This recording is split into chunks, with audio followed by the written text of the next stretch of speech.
जय श्री कृष्ण मित्रों, मैं प्रियंका स्वागत करती हूँ आपका जीवन और आध्यात्म में। मित्रों, आज की साखी है भाग्य का खेल। कहते हैं कि हमें भाग्य से बढ़कर कुछ भी नहीं मिलता है। जो हमारे भाग्य में लिखा होता है वो दौड़ा चला आता है, लेकिन फिर भी अगर हम मेहनत करते हैं तो उसका परिणाम हमें अवश्य मिलता है और प्रभु हमारे भाग्य को बदलने में हमें मदद करते हैं। तो आज ऐसी ही एक साखी है, चलिए सुनते हैं। सुंदरपुर गांव में रहने वाला बिरजू बहुत ही सीधा युवक था। वह गांव के मजदूरी करके अपना पेट पालता और उनके माता पिता का देहांत हो चुका था। उसके पास अपना कोई खेत खलिहान नहीं था। वह पूरा दिन गांव में छोटे मोटे काम करता। जिस दिन कोई काम नहीं मिलता वह जंगल में लकड़ियां इकट्ठी करके उन्हें बेचता। इसी तरह से उसका गुजारा चल रहा था। कुछ ही दिनों में बिरजू का ब्याह हो गया।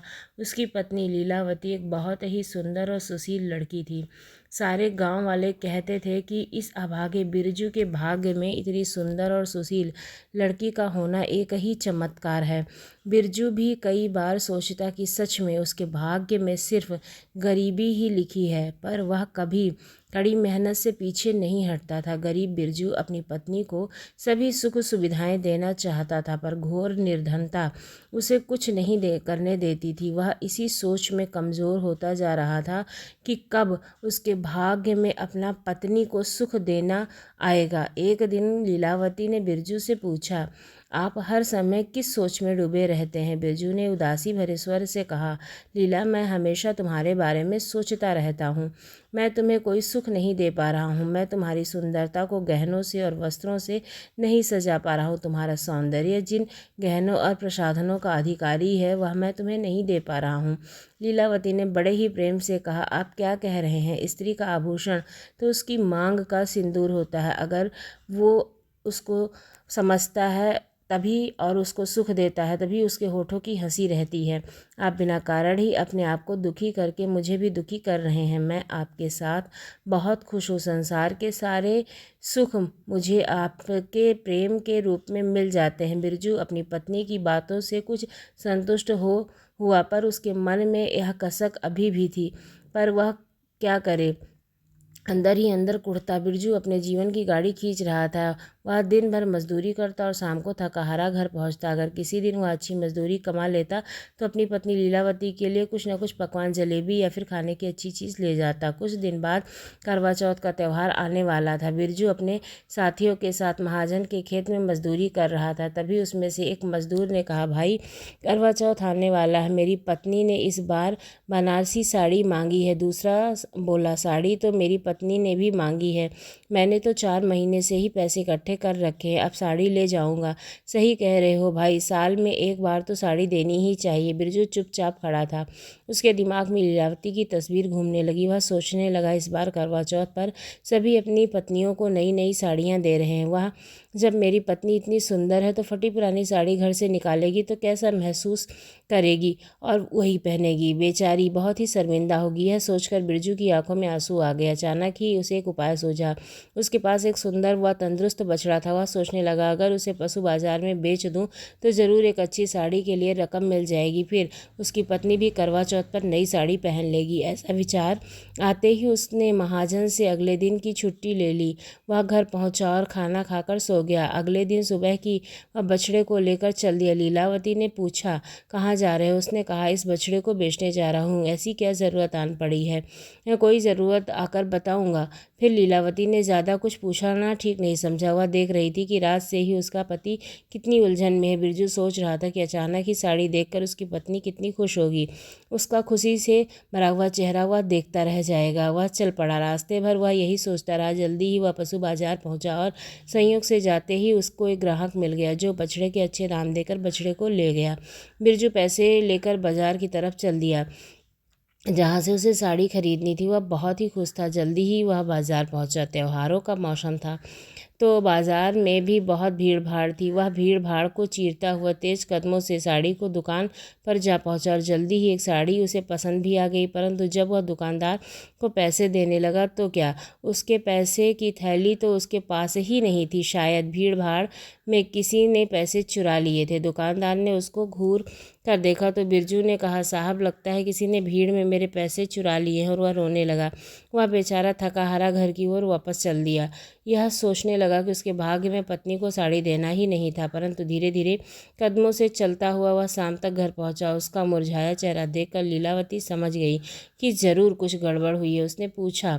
बिरजू ने उसे पूरी बात बता दी और बिलक बिलक कर रोने लगा। अब उसका धैर्य टूट चुका था। लीलावती ने उसे हौसला दिया और कहा, कोई बात नहीं, अगले साल आप मुझे नई साड़ी दिलवा देना। फिर खाना खाकर दोनों सो गए। अगले दिन महाजन के खेतों पर काम पूरा हो चुका था। अब उसके पास कोई दूसरा काम भी नहीं था, सो उसने सोचा कि जंगल से ही कुछ लकड़ियां लेकर बेच आता हूँ। उसने अपने लिए खाना और पानी लिया और निकल पड़ा। जंगल में उसने कुछ लकड़ियाँ इकट्ठी की। फिर दोपहर के समय खाना खाकर एक पेड़ के नीचे कुछ देर के लिए सुस्ताने लगा। तभी वहाँ से एक साधु बाबा गुजर रहे थे। उन्हें बहुत प्यास लगी थी, परंतु आसपास कहीं पानी नहीं मिल रहा था। बिरजू को देखकर उन्हें लगा कि शायद इसके पास पानी है। साधु ने बिरजू को जगाया और बोला, बेटा अगर तुम्हारे पास पानी है तो मुझे पिला दो। बिरजू को साधु पर दया आ गई। उसने साधु को पानी पिलाया और 2 रोटियां उसके पास बची थी वह भी खिला दिया। खाना खाकर और पानी पीकर साधु बहुत खुश हुआ और बिरजू से बोला, बेटा इस भीषण गर्मी में पानी पिलाकर और खाना खिलाकर तुमने मेरे प्राण बचाए हैं। कुछ मांगना चाहते हो तो मांगो। क्या मांगो बाबा? मेरे भाग्य में तो बस दुख ही लिखे हैं, सुख हाथ में आकर भी निकल जाता है। तब बिरजू ने बाबा को अपनी आप बीती सुनाई और बिरजू की बात सुनकर साधु बाबा ने कहा, बेटे भाग्य के भरोसे मत रहना, तुम मेहनत करते रहना, तुम्हें उसका फल ज़रूर मिलेगा। ऐसा कहते हुए बाबा जी ने एक अंगूठी निकाली और बिरजू को देते हुए कहा, यह अंगूठी मुझे एक राजा ने दी थी, पर मुझे जैसे साधु पर इसका क्या मतलब, तुम इसे रख लो।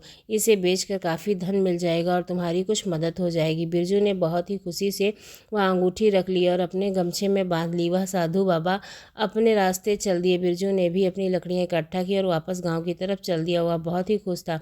कुछ देर चलने पर बिरजू को प्यास लगने लगी, परंतु उसने अपना सारा पानी तो साधु को पिला दिया था।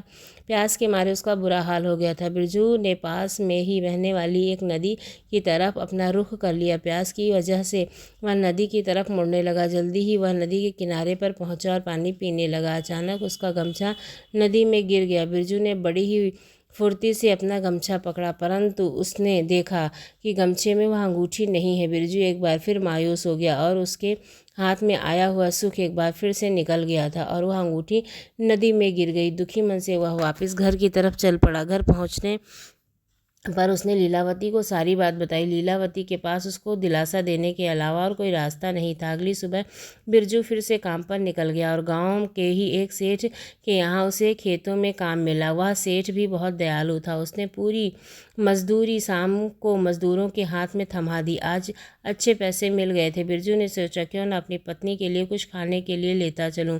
लीला को मछली बहुत पसंद थी। उसने बाजार से बहुत एक बड़ी सी मछली खरीदी और घर आकर लीला को देते हुए कहा, आज रात में खाने में इसे ही बनाना।